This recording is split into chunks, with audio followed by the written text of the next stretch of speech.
Developing tonight, a golf pro killed at a local country club. His killer still on the loose. Tonight, we're learning he was shot after stumbling upon another crime.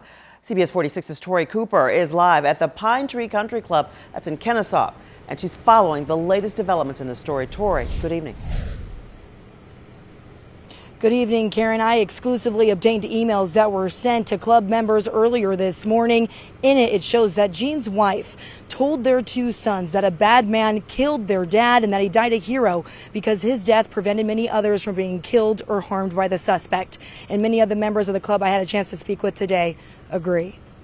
Pine Tree is a very tight-knit community, so what happens to one of us feels like it happens to all of us.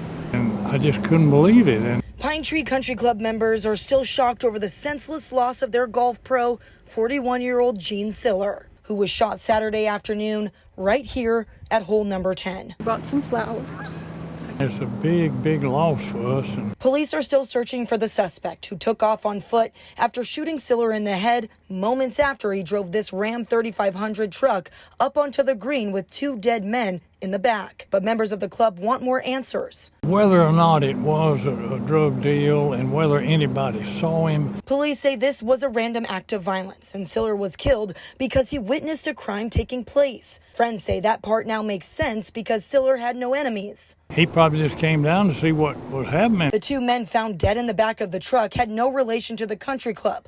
According to investigators, the registered owner of the Ram 3500, Paul Pearson, was one of the shooting victims in the bed of the truck, but they still won't say who the other man is. And members say all they can do now is pray for Siller and those he leaves behind. Gene was a young man, with two beautiful kids and wife, and we all loved him. Even when bad things happen or evil happens, God is good.